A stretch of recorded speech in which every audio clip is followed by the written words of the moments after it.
Baik sahabat, kita lanjut ke soal berikutnya. Anda merupakan seorang manajer pada sebuah perusahaan. Sudah beberapa bulan ini, ada salah satu karyawan yang tidak dapat bekerja dengan baik, bahkan cenderung menghambat aktivitas di perusahaan. Banyak pekerjaan yang tertunda karena harus menunggu dia menyelesaikan pekerjaannya. Terkadang setelah ditunggu pun hasilnya sangat buruk. Padahal Anda sudah memastikan bahwa beban kerja karyawan tersebut sudah sesuai dengan peraturan dan prosedur perusahaan. Perusahaan pun telah memberikan kesempatan beberapa kali untuk memperbaikan dan memberi pelatihan. Namun setelah diamati tidak ada perubahan sama sekali. Apa yang Anda lakukan? Oke, A. Memberi kesempatan terus sampai dia bisa berubah menunjukkan performa terbaiknya, meski akan mengganggu kinerja perusahaan. B. Memberikan kesempatan karena setiap karyawan berhak atas hal tersebut.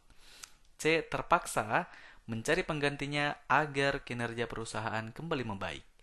D. Memberhentikannya dan memastikan semua keputusan saya terdokumentasi. E. Memberhentikan karyawan yang bermasalah tersebut karena tidak bekerja dengan baik. Oke, topik indikator dalam kasus ini adalah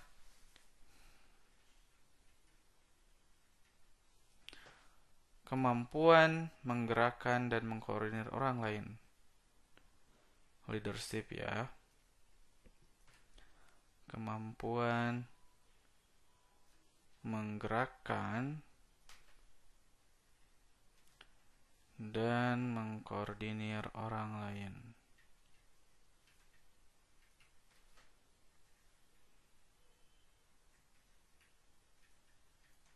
Oke. Topik indikatornya apa saja sih poin-poinnya? Oke. Di antaranya adalah Anda dituntut untuk mampu bijaksana atau berbijaksana. Misal Anda memberikan kesempatan terus gitu supaya apa namanya memberikan di samping memberikan kesempatan, Anda tidak hanya memberikan kesempatan tapi Anda juga memberikan pelatihan gitu. Dan Anda kalau sudah memberikan pelatihan masih belum mampu, nah eh, Anda harus bersikap tegas. Bersikap tegas terhadap bawahan Anda gitu. Agar eh, bisa balance gitu antara karyawan Anda dengan perusahaan. Nah, yang ketiga Anda juga harus memiliki orientasi. Orientasi Anda adalah pada kepentingan perusahaan. Kepentingan perusahaan. Begitu. Oke. Jadi itu ya poin-poinnya. Kita lihat skornya dari A sampai E. Ya, A memberi kesempatan terus-menerus sampai bisa berubah menunjukkan performa terbaiknya meski akan mengganggu kinerja perusahaan. Oke, kata mengganggu kinerja ini yang menjadi poin lebih rendah. Oke, jadi ini skornya 1. Yang kedua, yang B, memberikan kesempatan karena setiap karyawan berhak atas hal tersebut. Ini skornya 2, gak jauh beda sama yang atas. Yang C, terpaksa mencari penggantinya agar kinerja perusahaan kembali membaik. Ini normal ya. Yang D, memberhentikannya dan memastikan semua keputusan saya terdokumentasi. Wah, ini tegas banget ya, nggak basa-basi gitu. Yang E, memberhentikan karyawan yang bermasalah tersebut karena tidak bekerja dengan baik. Skornya 4 juga. Oke. Jadi skor yang paling tinggi dengan jawaban yang paling tepat adalah D.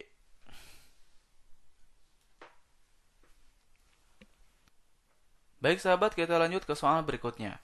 Pagi ini, seperti biasanya, Anda selalu sibuk dengan rutinitas pekerjaan sebagai seorang customer service pada sebuah rumah sakit pemerintah. Ketika Anda sedang asik bekerja, datanglah seseorang ibu-ibu tua yang ingin menanyakan prosedur penggunaan BPJS Kesehatan untuk proses rawat inap anaknya yang sedang sakit dan membutuhkan perawatan secepatnya agar sakitnya tidak bertambah parah. Setelah Anda menjelaskan panjang lebar dengan bahasa yang mudah dimengerti beberapa kali kepada sang ibu, namun ternyata ibu tersebut tampak sangat kebingungan dan mengatakan bahwa dia tidak mengerti sama sekali dengan prosedur yang Anda jelaskan. Bagaimana sikap Anda? Oke, kita langsung lihat ya ke topik indikatornya apa gitu ya, biar langsung menjawab soalnya, membaca soalnya langsung sekalian menjawab juga. Oke, topik indikatornya saya singkat ya, space-nya dikit. Topik indikatornya adalah tentang pelayanan publik. Oke, pelayanan publik. Terlebih Anda juga sebagai customer service gitu di sini. Oke, apa saja poin-poinnya yang menjadi topik indikator pelayanan publik ya?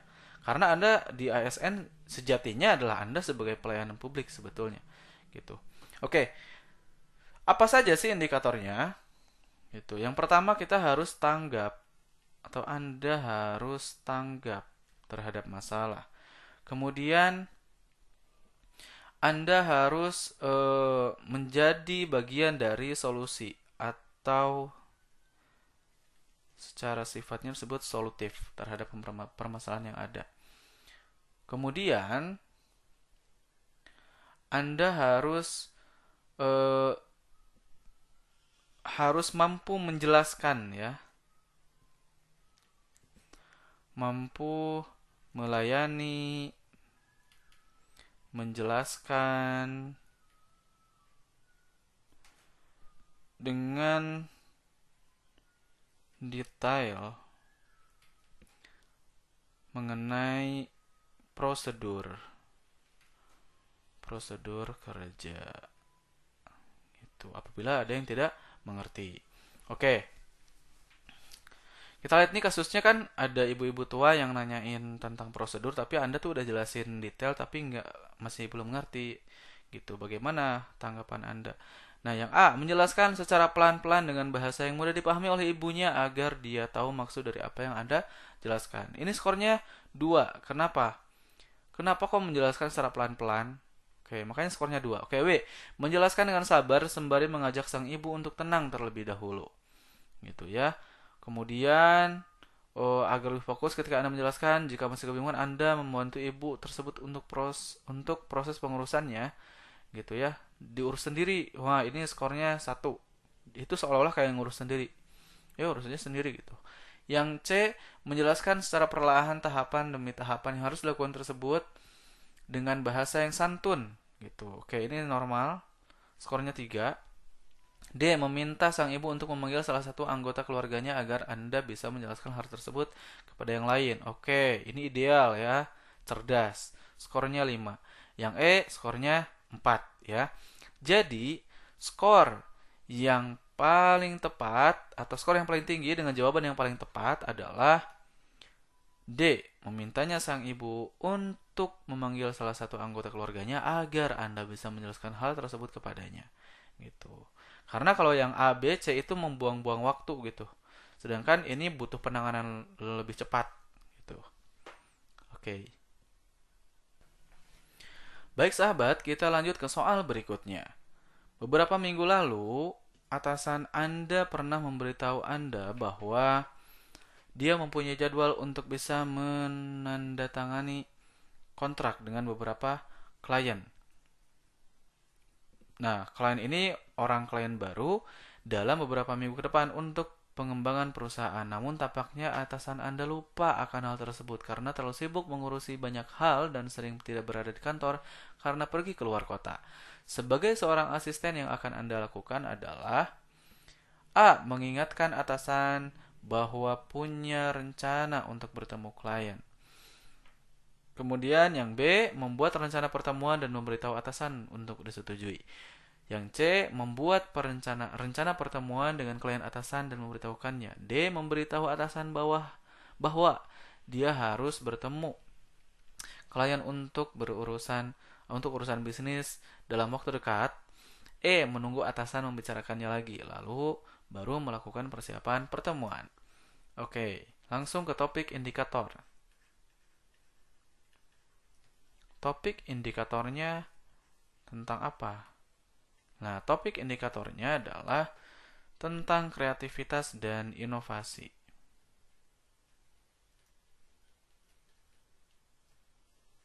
Oke. Kreativitas dan inovasi. Apa saja poin-poinnya yang ada di dalam topik indikator ini? Oke. Yang pertama adalah Anda harus mampu berpikir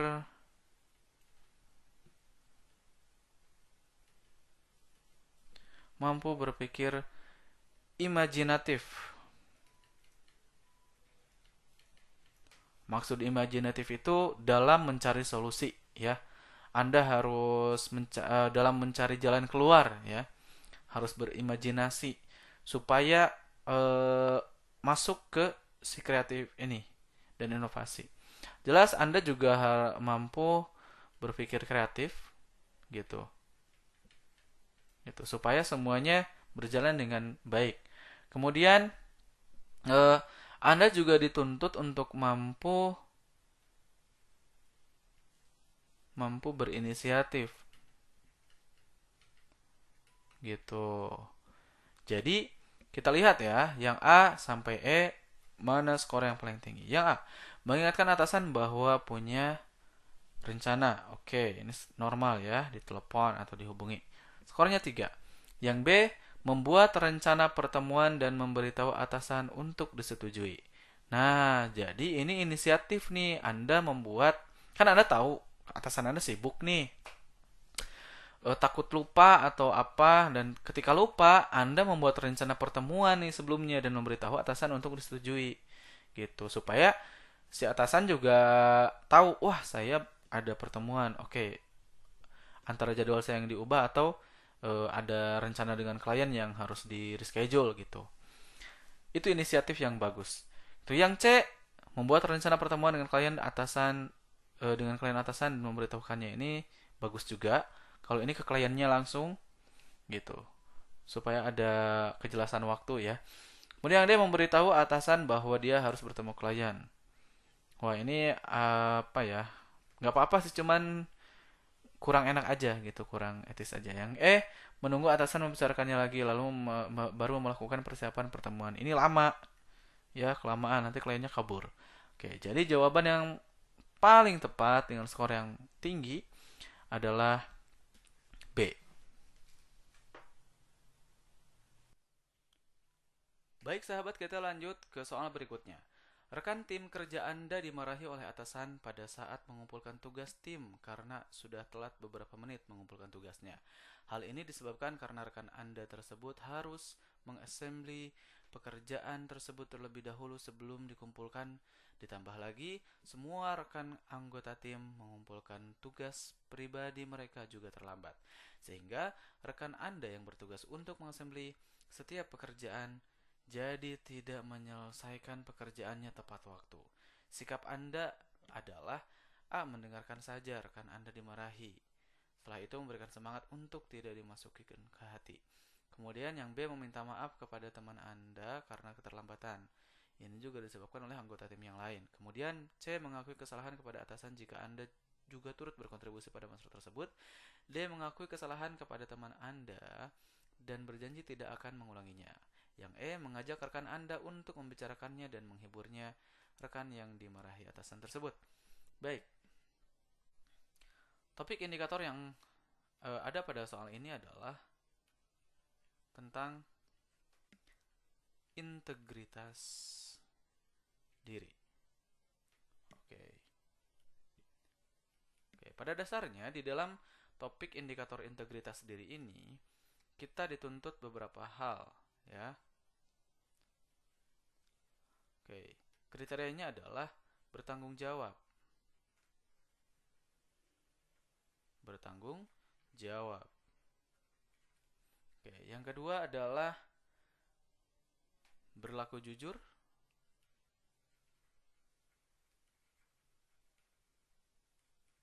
Berlaku jujur dan mau mengakui kesalahan. Oke, mengakui kesalahan. Nah, tiga indikator ini yang bakal kita lihat dari A sampai E skornya berapa saja. Oke, yang mana aja yang lebih tinggi? Oke, yang A, mendengarkan saja rekan Anda dimarahi. Nah, ini skornya 1. Oke, nggak peduli ya. Yang B, meminta maaf kepada teman karena keterlambatan juga disebabkan oleh anggota tim yang lain. Oke, ini normal, skornya 3. C, mengakui kesalahan kepada atasan jika Anda juga turut berkontribusi pada masalah tersebut. Nah, mengakui kesalahan. Jadi skornya di sini 5. Yang D, mengakui kesalahan kepada teman dan berjanji tidak akan mengulanginya. Oke.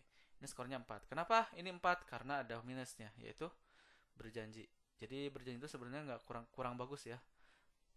Menjanjikan itu kurang bagus. Karena belum tentu bisa ditepati juga. Itu yang E, mengajak rekan Anda untuk membicarakannya dan menghiburnya rekan yang dimarahi. Oke, skornya 2. Soalnya ini lagi serius, kenapa tiba-tiba harus bercanda. Baik. Itu ya, jadi konsepnya seperti itu. Jadi jawaban yang paling tepat dengan skor yang paling tinggi adalah C.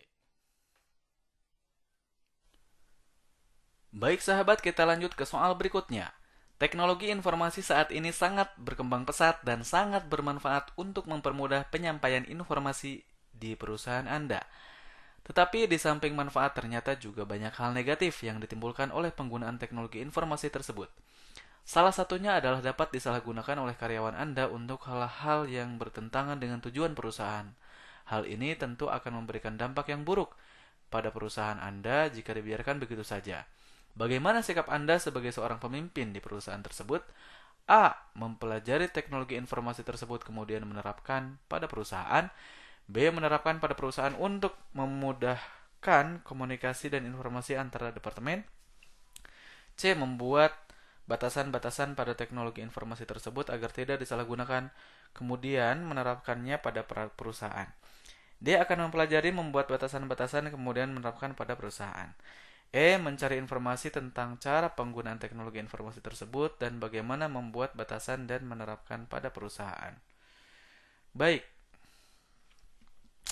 kita lihat jawaban yang tepat, yang paling tepat yang mana berdasarkan topik indikatornya.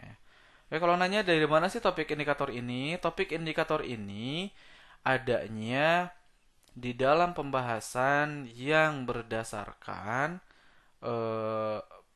Permenpan ya. Permenpan nomor 38 tahun 2017. Baik, topik indikatornya adalah kemampuan bekerja berkelanjutan. Oke. Intinya kita tipikal yang suka belajar hal-hal baru atau tidak gitu ya. Kemampuan bekerja berkelanjutan. Bekerja berkelanjutan. Oke. Apa saja sih yang menjadi poin-poinnya di dalam topik indikator ini? Yang pertama adalah Anda dituntut harus berpikiran maju atau visioner. Oke. Dan Anda juga harus mampu mengimplementasikan dari apa yang Anda pikirkan itu. Nah, kemudian Anda juga harus memberikan ya, bertanggung jawab untuk memberikan batasan. Sebagai pemimpin Anda memiliki tanggung jawab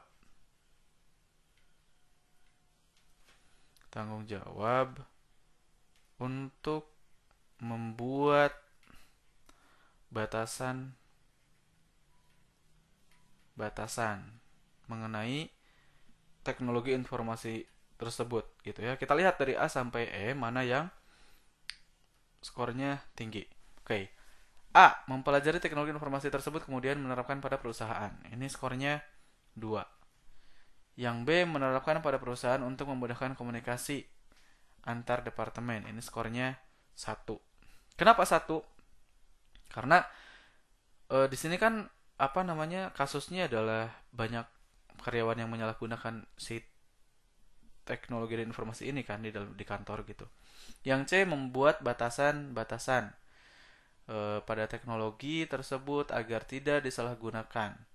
Oke, ini lengkap gitu, semuanya ada. Jadi skornya 5 gitu. Anda membuat batasan, Anda supaya tidak disalahgunakan. Kemudian Anda juga menerapkan pada perusahaan Anda. Kemudian yang D itu skornya 3 ya, normal. Yang C mencari informasi tentang cara penggunaan teknologi tersebut dan bagaimana membuat batasan dan menerapkan pada perusahaan. Ini lebih baik dari yang D karena ada itikad untuk mempelajari sesuatu gitu yang kemudian diterapkan pada perusahaan Anda. Oke, jadi jawaban yang paling tepat dengan skor yang tinggi adalah C. Baik sahabat, kita lanjut ke soal berikutnya. Hampir setiap minggu Anda selalu menjalankan dinas keluar kota. Pekerjaan Anda menuntut Anda untuk selalu mempersiapkan segala kebutuhan yang diperlukan ketika bertugas. Mulai dari barang-barang pribadi sampai ke dokumen penting yang harus dibawa. Kendala yang sering terjadi adalah Anda agak sedikit pelupa. Terkadang barang bawaan Anda bisa tertinggal. Belum lagi risiko kerusakan selama perjalanan atau hilang. Sikap Anda bagaimana nih menyikapi sikap Anda yang pelupa gitu ya? Gitu. Tapi sebelum ke situ, topik indikatornya apa sih di soal ini? Oke. Topik indikator. Topik indikatornya apa? Topik indikatornya adalah tentang teknologi informasi. Nah, topiknya tentang teknologi informasi dan komunikasi. Oke. Nah, apa saja sih indikatornya? Nah, indikatornya di sini yang pertama, bagaimana Anda memanfaatkannya? Apakah Anda mampu memanfaatkan teknologi tersebut? Gitu. Karena kan, kenapa sih teknologi? Karena kan di atas nggak disebutkan tuh. Nah, di sini kan ada dokumen. Nah, dokumen barang pribadi, rata-rata barang-barang dokumen atau barang-barang pribadi untuk urusan kerja itu pasti berhubungan dengan teknologi, entah laptop atau pentab atau apalah itu yang mendukung kan kinerja. Gitu. Apakah Anda mampu memanfaatkan teknologi untuk membantu pekerjaan Anda? Gitu. Nah, kemudian penekanannya di soal tersebut, penekanannya seperti yang sudah saya bilang tadi, penekanannya pada dokumen, gitu, dokumen kantor, gitu. Gimana caranya biar nggak hilang atau tetap ada, tetap utuh, gitu, jangan sampai rusak. Jadi sehingga bisa menyelesaikan pekerjaan. Oke. Nah, kita lihat ya, kita cek dari A sampai E, skornya berapa. Oke, yang A menyiapkan jauh-jauh hari agar tidak lupa. Oke. Tapi di sini skornya 2. Yang B selalu membawa dokumen cadangan di tempat yang berbeda. Oke. Yang C menyimpan dengan sistem online agar bisa diakses di mana saja. Oh, ini bagus sekali. Itu. Karena topik indikatornya adalah teknologi informasi. Anda harus cerdas dalam memanfaatkan teknologi. Karena Anda pelupa nih. Aduh, dokumen daripada dibawa-bawa mending sistem aja, dibikin sistem online aja biar bisa dibawa kemana-mana nih. Oke nih. Yang D menyimpan dokumen di dalam hard disk. Ini 4 skornya gitu. Karena mirip dengan yang C, cuman kalau yang D ini minusnya dia kan fisik ya. Potensi lupanya ada, tetap ada gitu. Kalau yang C tuh yang penting nggak lupa bawa HP aja gitu. Itu bisa akses di mana saja dan bisa pinjam ke orang lain kan. Kalau hard disk kan belum tentu di orang lain punya gitu. Bahkan orang lain belum tentu bawa hard disk juga gitu. Yang E tetap mempersiapkan seperti biasa. Ya ini mah nggak ada perubahan gitu ya. Skornya 1. Jadi jawaban yang tepat dengan skor yang paling tinggi adalah C. Jadi begitu ya. Jadi lihat topik indikatornya ini apa nih gitu. Arahnya mau kemana nih gitu ya. Oke. Baik sahabat, kita lanjutkan lagi Ke soal berikutnya. Anda mendapatkan beberapa tawaran pekerjaan freelance untuk menambah penghasilan bulanan Anda, di mana setiap pekerjaan tersebut tidak dilakukan di bawah supervisi atasan sehingga dapat dikerjakan tanpa pengawasan yang ketat. Di sisi lain, atasan Anda menyetujui untuk membayar Anda berdasarkan lama waktu per jam pekerjaan tersebut diselesaikan. Pada saat menyatakan jam kerjanya, maka Anda Oke, di sini soalnya topiknya tentang integritas diri ya. Jadi di sini topik indikatornya adalah integritas diri. Dari mana sisi integritas dirinya? Jadi di sini di dalam penilaian CPNS dari segi moral, apakah memiliki moral, etika, tabiat, dan watak yang layak dan sesuai dengan figur yang dibutuhkan untuk menjadi CPNS atau tidak, gitu. Nah, di sini kasusnya adalah Anda mendapatkan beberapa tawaran pekerjaan freelance, gitu, mendapat tawaran freelance untuk menambah penghasilan. Nah, kemudian ada tawar-menawar, oke, tentang penghasilan tersebut. Di sisi lain, atasan Anda menyetujui untuk membayar Anda berdasarkan lama waktu per jam pekerjaan tersebut diselesaikan.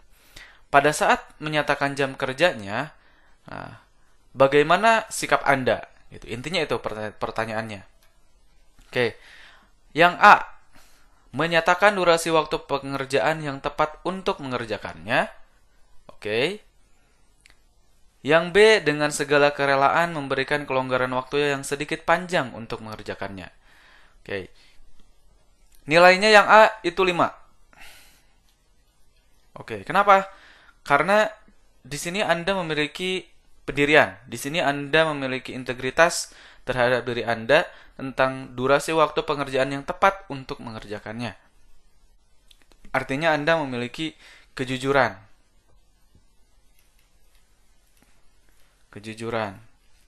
terhadap diri Anda dalam menyatakan durasi waktu pengerjaan yang tepat untuk mengerjakannya. Yang kedua, yang B, dengan segala kerelaan memberikan kelonggaran waktu yang sedikit panjang untuk mengerjakannya. Oke, karena di sini kan kasusnya atasan Anda sudah menyetujui ini. Nah, yang B itu malah meminta lebih panjang gitu, lebih ngaret lagi. Nah, ini skornya 2 gitu. Yang C sedikit di atas estimasi durasi yang saya perkirakan agar saya bisa lebih mengerjakannya sehingga saya tidak terganggu dengan memberikan batasan waktu yang telah disepakati. Ini netral gitu karena wajar-wajar aja ya. Jadi tipsnya di dalam mengerjakan soal TKP yang wajar-wajar aja itu pasti nilainya normal, skornya 3 gitu di tengah-tengah. Tapi yang ideal banget itu pasti kalau nggak 4, 5 gitu. Yang D, sengaja mengerjakan dalam waktu yang lama sehingga faktor pengalih honor ya, pekerjaan freelance tersebut menjadi besar dan memberikan pendapatan yang cukup besar. Nah, ini malah kayak maklar gitu ya, biar makin banyak jamnya, makin banyak uangnya. Tapi dimolor-molor padahal porsi kerjanya biasa aja gitu. Nggak proporsional gitu ya, makanya skornya 1. Kemudian yang E sedikit di atas estimasi waktu yang saya perkirakan karena saya ingin mengerjakan dengan sebaik mungkin dan menyadari bahwa pekerjaan tersebut mendesak sehingga tingkat urgensinya cukup tinggi. Oke, ini cukup ideal dibanding yang D gitu. Jadi jawaban yang tepat dengan skor yang paling tinggi adalah A.